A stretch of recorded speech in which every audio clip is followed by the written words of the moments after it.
Jack and the Jack-o'-lantern. Hello, this is Natasha, and I'm here with a story for Halloween that has been especially written for Storynory by Marlon of HalloweenCostumes.com. Well, I'll know who to get my Halloween costume from this year. This is not a sponsored story. We are just doing this story because we really like it. But I can say that HalloweenCostumes.com is the best place to buy everything you need for Halloween. As you will gather, Jack and the Jack-o'-lantern is set somewhere in America. The long station wagon climbed up the hill to the pumpkin patch on the ridge. In his seat, little Jack bounced up and down, ready to shoot out of the car like a firecracker at any moment. Hold on, we're nearly there, said his mom. Across the fields, everything shined in the full sunlight with a soft orange and red glow. This is the tallest hill in town, Jack's mom said dreamily. The tallest hill has the biggest pumpkins. More sunlight, you know. That's why I first came here when I was a little girl. You will see pumpkins here like you've never seen before. I bet there are pumpkins bigger than this car, yelled Jack. I even heard there are magical pumpkins there, but I wasn't supposed to tell grown-ups because my friends said they would never believe me. Who said I wouldn't believe you? You know they used to say a witch lived on that hill when I was a little girl. Now tell me, do you believe that? Nah, said Jack, unsure whether or not he should be nervous. Hold on, honey, the road gets a little rocky here. Jack's mum held a hand across Jack's chest as she weaved the car around some big potholes in the road. People don't come out here much other than for the magical pumpkins. Just sit tight while I focus. We're almost there. As the car went up and up, around 5 and then 6 turns, little Jack became dizzy, and the dizziness mixed with nervousness. Psh, witches, he finally said out loud with a relief. Good one, Mom. The car finally rolled to a stop. Little Jack bounded out into the knee-high grass outside of the door and into the sound of chirping crickets and moaning toads. The wind tickled the treetops, and as they wished and wished against the tip-top of the tallest hill, his mother was jogging to catch up. When she joined little Jack on the trail, the two set off. First there was a rocky path made out of cobblestones, and then an orange wooden gate with a rusted copper handle. This is the entrance to the old witch's farm, his mother said, looking down the trail which disappeared behind a row of trees. This was never a bad witch since the time I was a kid. These pumpkins just grew here all on their own. You mean no farmer planted them? Nope. You mean they grew all by themselves, like magic? Well, with a little help from the sun and rain, yep. That's why this place is so special. And why nobody who doesn't already know somebody who knows where it is never gets to see the old witch's farm. You are a part of our special club now, little Jack. As he turned the corner behind the trees, he yelled back to his mother, Where is this pumpkin, Pa? Oh! Before he could get the words out, little Jack stumbled into it. To his left and to his right, long dark green and brown vines tumbled across the ground. Here and there were tall pumpkins, short pumpkins, skinny pumpkins and fat pumpkins, warty pumpkins, smooth pumpkins, and even some pumpkins bigger than a dog. Look at that one, and that one! He pointed, grabbing his mom's hand. With the warts on that one, it would make a great ogre or a witch. Or that long, tall one there, that would make a great ghost. Jack could hardly keep up with his thoughts. He was just so excited. Or we could do that jar-shaped one there and make it into a Frankenstein. Or even that wide, short one could be perfect for a creepy smile. Jack turned to see his mum looking down at the city. The sun was already setting over the bridge miles and miles away as she held a hand over her eyes to see as far as she could. "Sorry, that's great, honey. Pick whichever one you want," she said. "Just know that we only have 20 minutes or so before it gets dark, so let's get a hop in our step, okay?" "Okay, Mom," he said with more determination than before, looking back down at the pumpkins. And that's when he heard it. A low, buzzing sound like the sound of a bumblebee trapped in a jar. Then again, more clearly this time, like the sound of someone humming. Bzzz, bzzz, "I thought I heard humming just over here," little Jack called to his mom. "It sounded like it came from this pumpkin." Bzzz, bzzz, Little Jack heard a sound from inside clearly. The pumpkin was buzzing. "It is this pumpkin. This is the one." "Great, perfect, a fine choice, Jackie boy," Jack's mum said. "No, I mean this. This is the one making noises." "Oh, little Jackie boy," his mom said, giggling. "It is only the crickets you're hearing. Pumpkins don't make noise. You know that." Jack yawned and scratched his head, suddenly feeling rather tired. It had been a long day and a wonderful trip. So maybe she was right. Maybe he was just tired. Either way, he was happy with the choice. As they left the gate, little Jack noticed a sign he hadn't seen before nailed to a tree nearby. It read, "No Tods Allowed." Scratching his head at such a strange and off-putting sign, little Jack was pulled along by his mother's hand down the path and back to the car. "Really, Mom, this place is downright weird," little Jack said as they climbed into the car. "I know, honey," she smiled. "Isn't it just the best?" Home at last, little Jack set down some newspaper, grabbed a big stirring bowl, spoon, safety knives, and at last sat in the living room with his mom.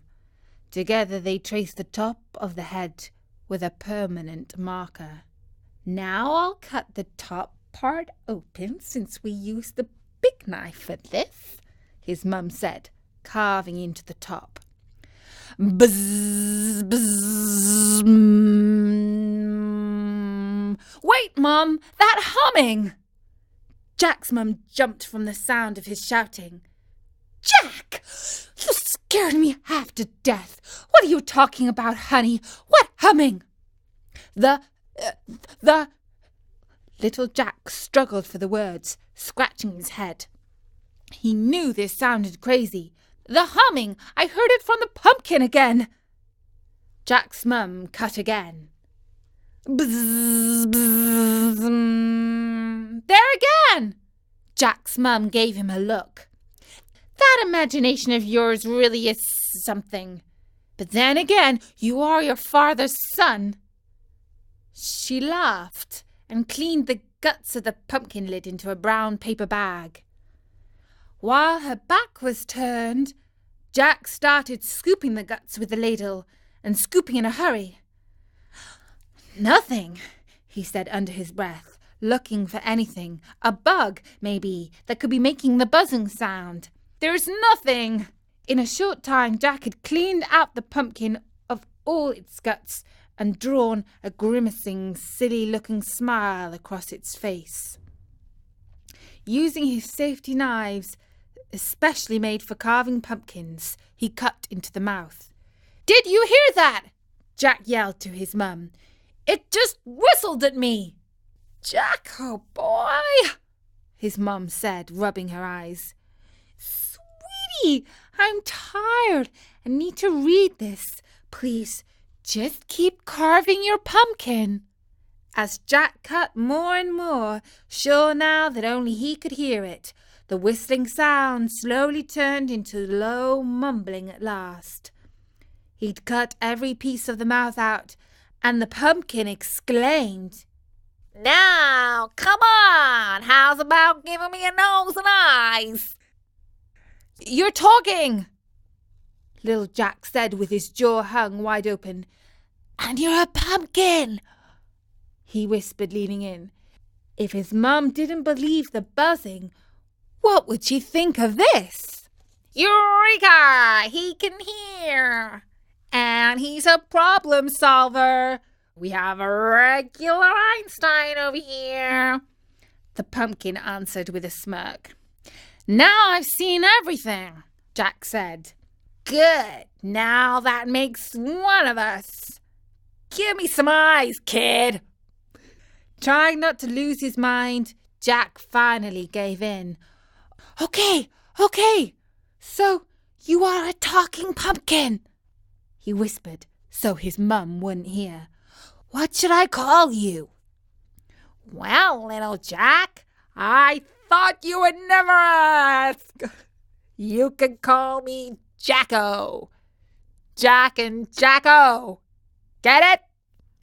Sort of rolls off the place where I should have had a tongue if I wasn't, a pumpkin."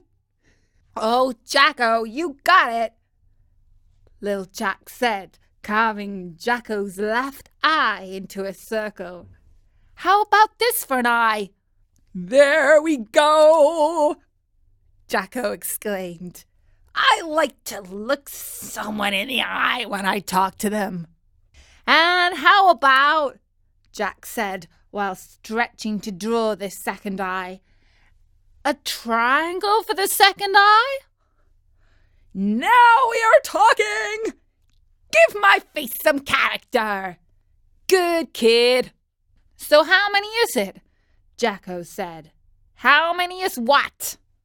"How many days till Halloween, of course. Don't make me take back that Einstein thing I said earlier now." "Oh, of course," Jack whispered. "Well, let's see. Today is the 29th, so that makes 2 days. Then it's you and I, little Jack, until 2 moons from now. Then, at long last, I will have every pumpkin's wish." "To be glowing with a candle up on the porch?" Jack said a little bit louder, catching a glimpse from his mum. "No! Well, maybe that is your average pumpkin's dream. Sure, I could just sit on the porch glowing like some grimacing groom like all of my cousins and aunts and uncles before me. But come on now, look at me. I have 1 circle and 1 triangle eye. I've got a little more character than that." "So you don't want to stay here? Then you must want to come trick-or-treating with me." "Bingo! Einstein is back!" Jacko laughed in a gravelly tone. "You got it, genius. I want to see the world. Live a little, You only have 1 Halloween to live, right? Better live it right." Well, little Jack looked around. Carrying a pumpkin could be rough, but why not? How about I bring my wagon to carry you, and that way we can both still have fun? Wow, you're on a roll there, little Jack. Picture this. You, me, the open road. No porch to hold me back. No candle to make my breath smell like wax. Now, I always knew I'd find the perfect companion. Now, Jacko lowered his voice. There is one thing you've got to guarantee me, though. What's that? What's wrong? You look scared. There is a legend of an evil sorcerer from your hometown. A pumpkin smasher of epic proportions. To us, he is a bringer of doom, destroyer of everything from seedlings to prized pumpkins. We call him Destructor, Masher of Guts. But to you, he is better known as Todd. Todd? Little Jack laughed. I know that goofball. He lives down the street. Everyone knows him as a big bully, but I'm good at staying out of his way. He's like 16 or something. Anyway, so he doesn't bother with little kids like me. But wait, you know... Jack stopped speaking in mid-sentence to think. What? Why the pause? Oh, the suspense is killing me! Jacko shouted, his face ripe with tension. Last year, someone did smash our pumpkins, and my dad always thought it was him. Todd! Sorry, Jacko. Little Jack looked sheepish. Jacko stumbled on his words. Now, that's why I have you. Protect me this Halloween. Come on, you're the best friend I ever had. Little Jack smiled. Now come on, I'm the only friend you ever had, at least when you could talk. The two laughed together as Little Jack's mum turned the page, rolling her eyes at her son's imagination with a smile. Halloween night came before Little Jack and Jacko knew it. They'd spent so much time talking that whenever Little Jack didn't have school, they were laughing and telling stories until they could barely keep their eyes open. Little Jack had even changed his costume over to a creepy scarecrow so he could pull Jacko around in the wagon with some cornstalks and other things without drawing too much attention. They were on vigilant lookout for Todd after all, so the mission was to be as ninja-like as possible. So I can't believe I didn't realize this earlier, said Little Jack as he pulled Jacko down the street in a red wagon. But I noticed a sign up on the hill the day we met. No Todds allowed, it said. You know that sounds all but crazy to anyone who hasn't talked to you before, right? Come on now, Little Jack. If you had a serial pumpkin killer on the loose in your neighborhood, wouldn't you take the proper precautions? Our white witch did that for us. She's a good person. Little Jack shook his head in disbelief as he rang a doorbell. Trick or treat! He shouted when they opened the door, lifting Jacko's head up to the people in the door. The people at the door gave Little Jack a strange look and dropped a handful of candy into Jacko's head. Jacko made chewing sounds with his gummy mouth. Thanks for sharing your candy with me, buddy. This is delicious. Little Jack couldn't help wondering if at some point he would have to admit to himself that pumpkins can't actually eat candy. The pumpkin must be a figment of his imagination, surely. He must have been wondering out loud, because Jacko turned a darker shade of orange and said, Well, this is just awkward. Look at that, my own friend telling me I don't exist. I'm blushing. I guess I should have seen this coming. I told you, Jack, the pumpkin is magical. We've done our job. Now yours is to believe. I want to. I really do. Look, Jacko, it's... Before Jack could finish, Todd, the Destructor, the Masher of Guts, came walking around the corner, dragging a stick across a white picket fence. Oh, no! The drumming of the stick on the wooden fence sent chills up the spine of Jack, and the gooey place that would have been a spine for Jacko. Well, if it isn't Baby Scarecrow and his little wagon, out here all alone, well, at least you have some guts, unlike that dumb pumpkin of yours. Stay back! I'm warning you, Little Jack said with a quiver in his voice. My house is right over there. Get the White Witch! Get her! Jacko mumbled to Little Jack. Or else what? What will you do if I say, grab that pumpkin of yours and crush it on the ground? Todd said with anger in his voice. Yelp! Get the White Witch! Get her! Jacko shouted at Jack this time. I'll tell on you. I don't fight. I don't sink to that level like you. Oh, you mean like this? Todd grabbed Jacko from the wagon, raised him above his head, getting ready to throw him on the ground. Get the White Witch! Get her!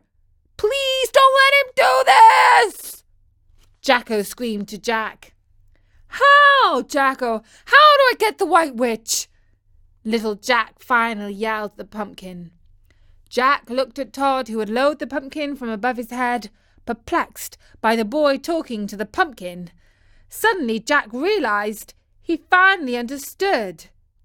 See that hill up there? He said to Todd. That big hill, the biggest one? Ever been up there before? Jack said, trying to stall. Yeah. Oh, why, yeah, I see the hill. But no, I never been up there.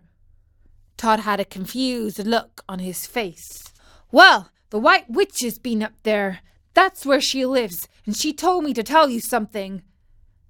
At that moment, a white beam of light cut across the yard and onto Todd, Jack, and Jacko where they stood.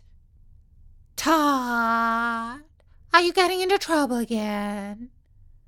A familiar voice said from behind the light. It was Jack's mom, carrying a flashlight. Now, you want to put that pumpkin down. Sure, sorry, Mrs. White. I'm really sorry. Mom? Jack said, looking at his mum and her flashlight. Wait! He was thinking until his face turned blue. Have you been keeping that pumpkin patch alive on the hill all this time? Well, I didn't want to spoil any of the magic for you. But sometimes, sure, I'll go up there and toss some seed around. I like it up there. Little Jack nodded his head in agreement. Before Jack could explain, Todd began to walk away, dragging his feet. Bullies never do so well around grown-ups. And you, young man, you stay out of trouble, or the White Witch will get you, Jack's mum said, wagging her finger at Todd. Todd's lip quivered, and he smiled just slightly before turning. That was the first time Jack had ever seen Todd smile. Hey, kid! Jack, I'm sorry, man. Your mom is a pretty cool lady. Don't worry about it, Todd. She is a pretty great lady. So, Mom, Jack said, pulling the squeaky wagon along the sidewalk next to his dear mother. Is there a White Witch out there? Like, really? Well, I know this might be hard for such a big kid to understand, but use your imagination. She winked. Jack turned to smile back at Jacko, thinking he would get a kick out of the joke. Jacko! He nodded back. Hey, Jacko, you're safe. See, it all worked out. Jacko's face was motionless. No more Jacko charm. No more wisecracks. No more funny faces or deep laughs. He looked like an ordinary, everyday jack-o'-lantern. Jack looked at his mum and felt a tear form in the corner of his eye.